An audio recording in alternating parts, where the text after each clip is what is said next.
Manaouda Malachi, le Cameroun est engagé dans un vaste chantier de modernisation et de transformation de son système de santé. Discours inaugural prononcé par le ministre de la Santé publique à l'ouverture de la conférence médicale nationale à Yaoundé, le 7 décembre 2022. C'est pour moi un moment particulier et une responsabilité unique, alors que je suis appelé à prendre officiellement la parole pour procéder au nom du gouvernement à l'ouverture officielle de la conférence médicale nationale Yaoundé 2022, que le président de la République a bien voulu placer sous son très haut patronage. Je mesure encore plus le poids de la responsabilité qui m'incombe en ce moment fort symbolique et important pour l'un des secteurs névralgiques de la marche de notre pays vers son émergence voulue à l'horizon 2035. Le secteur de la santé est en effet au cœur des préoccupations et des actions du gouvernement qui entend mettre en place un capital humain susceptible d'impulser et de soutenir le développement et la croissance inclusive dans notre pays. Enfin, et sans que l'évocation soit exhaustive, cet instant est chargé d'importance en raison de ce que l'expérience récente de notre pays, de l'Afrique et du monde, a démontré si besoin en était encore, que la santé, au-delà d'être la clé de l'épanouissement social, est une condition de développement harmonieux et équilibré des pays.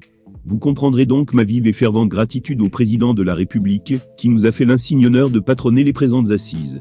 Mesdames, messieurs, distingués invités, le Cameroun est engagé depuis quelques années dans un vaste chantier de modernisation et de transformation de son système de santé. L'objectif recherché est de fournir à nos populations des soins et services de santé de qualité, tout en préservant leur dignité, à travers la réduction de toutes les barrières d'accès à ces derniers. Le défi est donc celui de la qualité de l'offre et de l'accessibilité à cette offre de qualité. Elle doit être garantie sans conditions discriminatoires, libre et universelle. Aucun Camerounais ne doit en effet être exclu des bénéficiaires des soins et services de qualité en raison de sa condition sociale, de son appartenance à un groupe ethnique, social, religieux, politique ou encore en raison de la localisation géographique de sa zone de résidence. Les présentes assises qui portent sur l'optimisation de la qualité des soins et services de santé et les innovations en santé au Cameroun sont donc l'écho même de la ferme volonté du gouvernement, sous la très dynamique impulsion de Monsieur le Président de la République, de procéder à la transformation profonde de notre système de santé. L'agenda élaboré, validé par le chef de l'État et mis en œuvre à cet effet, est d'ailleurs la boussole de cette action. En effet, c'est maintenant qu'il faut agir, et l'action en marche ne devrait pas s'arrêter, bien au contraire, elle devrait être renforcée.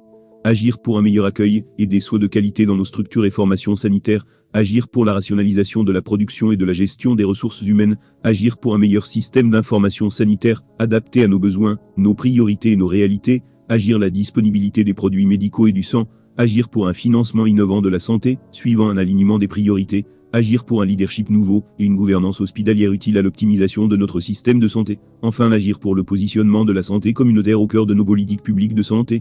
La conférence médicale nationale, qui s'ouvre ce jour, après plus de 15 ans de dormance, est donc un autre signe de la nécessaire et impérieuse mobilisation qu'il est attendu de tous les acteurs du secteur de la santé. En effet, le président de la République a fait sa part en traçant déjà lui-même le sillon du chemin à emprunter.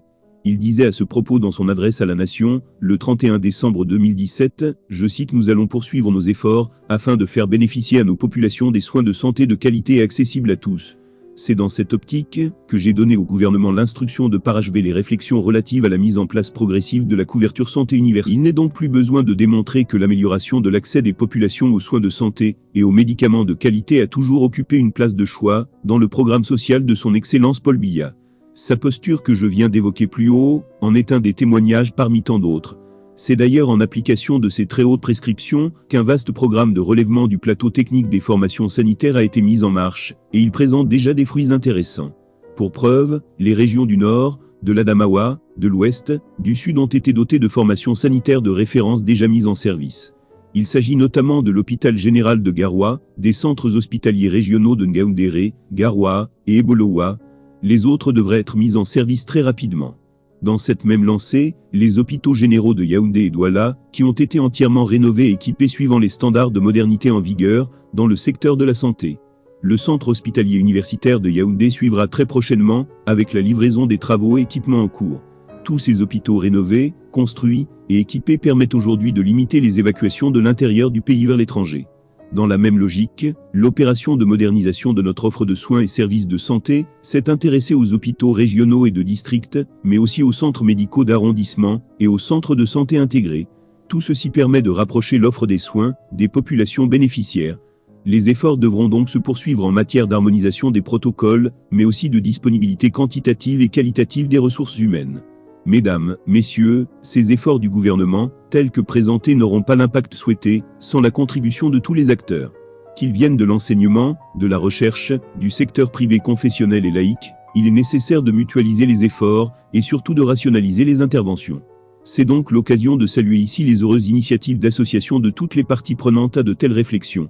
L'apport des partenaires techniques et financiers, l'accompagnement des secteurs apparentés, la contribution du privé sont aussi importants que les efforts du gouvernement pour améliorer la santé des Camerounais.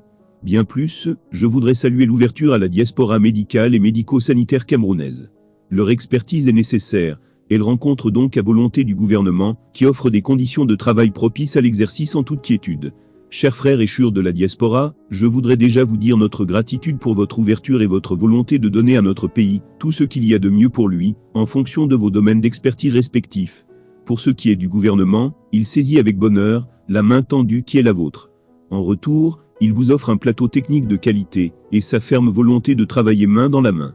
Nous sommes donc face à l'histoire, nous pouvons écrire ensemble les plus belles pages de celle-ci, sur les tables de l'optimisation de l'offre de soins et services de santé. C'est également l'occasion pour moi de dire toute ma gratitude à l'ensemble des partenaires techniques et financiers, qui n'ont de cesse de nous accompagner dans l'action du gouvernement dans cette quête permanente d'une offre de soins et services de qualité.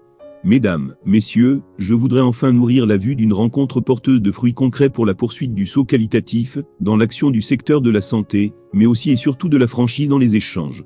Sur ce, je déclare ouverts les travaux de la conférence médicale nationale Yaoundé 2022. Que Dieu bénisse le Cameroun.